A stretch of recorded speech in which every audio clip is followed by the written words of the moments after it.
Friends welcome to my channel Supriya home kitchen. आज আমি নিয়ে এসেছি জ্যান্ত মাছের ঝিঙে দিয়ে ঝোল, ঝিঙে আলু দিয়ে। তো এটা 2 কিলো 2.5 কিলো ওজন একটা রুই মাছ বন্ধুরা। তো হাফ রেখে দিয়েছি, এবার এইগুলো নিয়ে আমি ঝোল করে নেবো। তার জন্য স্বাদ মতো নুন আর হলুদ মাখাবো,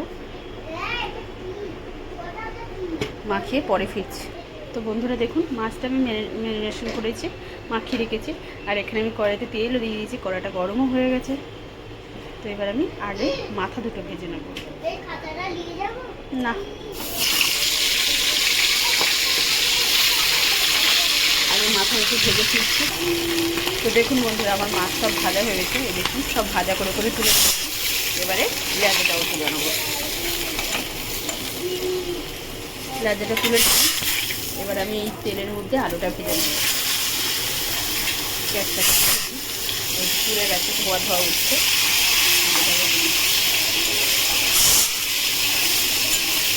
আলুটা ভাজা করে ফিরছি। তো বন্ধু দেখো না, আলুটাও ভেজে নিয়েছি। তো এর মধ্যে আর একটু তেল দিয়েছি, 1 চামচের মতো। তো আমি এর মধ্যে রাঁধুনি ফোড়ন দিলাম। এই রাঁধুনি দিয়ে মাছের ঝোলটা জাস্ট খেয়ে দেখবেন বন্ধুরা, অপূর্ব সুস্বাদের হয়। তো রাঁধুনিটা ফোড়ন দিয়েছি। তো এর মধ্যে আমি কাঁচা লঙ্কা আর পেঁয়াজ কেটে রেখেছি, সেটা দিয়ে দেবো। রাঁধুনি সুন্দর গন্ধ ছেড়ে গেলে এটা দিয়ে দিতে হবে। দিয়ে কাঁচা লঙ্কা পেঁয়াজটা আমি ভালো করে ভেজে নেব। বন্ধুরা ভেজে ফিরছি। এখন বন্ধুরা পেঁয়াজটা আমার ভাজা ভাজা হয়ে গেছে। এবার আমি এই ভাজা আলুগুলো দিয়ে দেবো এর মধ্যে।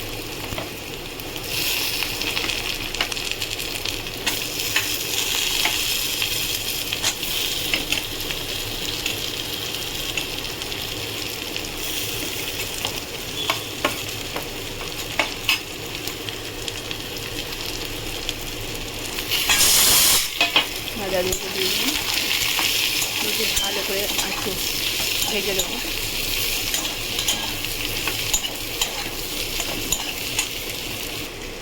এর সাথে আমি ঝিঙেটাও দিয়ে দেবো। ঝিঙে দিয়ে ভালো করে নাড়াচাড়া করবো বন্ধুরা। বেশ কিছুক্ষণ ধরে নাড়াচাড়া করবো, পরে ফিরছি। তো বন্ধুরা দেখুন, সাধারণ তেল দিয়ে দিলাম।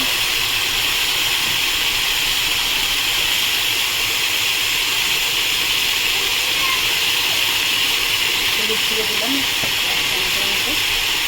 আর ভেজে ভালো করে লঙ্কার গুঁড়ো দিয়ে দিলাম। সেটাকে ভালো করে কষাবো, কষিয়ে পরে ফিরছি। তো বন্ধুরা ঢাকাটা খুললাম, খুলে একটা টমেটো কেটে রেখেছি, সেটা দিয়ে দিলাম। আবারও ভালো করে নেড়ে চেড়ে দিলাম। কষবো ভালো করে, বুঝতেই পারছেন বন্ধুরা, না কষতে ভালো লাগে না তরকারিপত্র। আবার ওটাকে ঢাকা দেবো, পরে ফিরছি। তো বন্ধুটা দেখুন, আমার এটা কষা হয়ে গেছে। তো আমি এটা গ্যাসের সাথে ট্রান্সফার করব। এই কড়াইটা দেবো, একটা বড়ো কড়াই আর একটা ছোটো কড়াই। ছোটো কড়াই হবে না। তো আমি এবারে তরকারিটা এর মধ্যে ঢেলে দেবো। তো এক হাতে হবে না বন্ধুরা, আমি ঢেলে দিয়ে ফিরছি।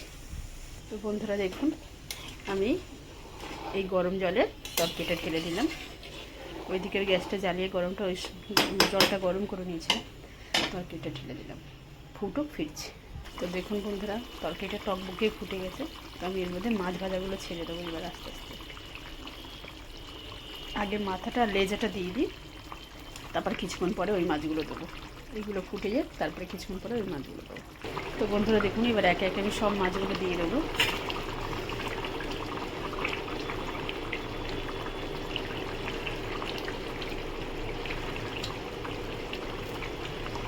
সব মাছগুলো দিয়ে দিলাম, এগুলো ফুটুক, পরে ফিরছি।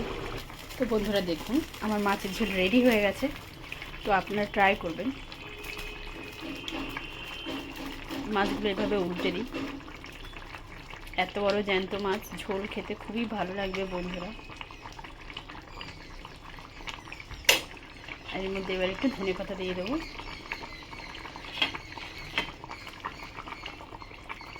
ধনে পাতা দিয়ে ঢাকা দেবো। ঢাকা দিয়ে নামিয়ে নেবো। তো আপনারা ট্রাই করবেন, ট্রাই করে কমেন্ট সেকশনে কমেন্ট করে আমাকে জানাবেন আমার রান্নাটা কেমন হয়েছে। আর আমার চ্যানেলটা লাইক অ্যান্ড সাবস্ক্রাইব করে দেবেন। Thank you for watching. Bye bye বন্ধুরা।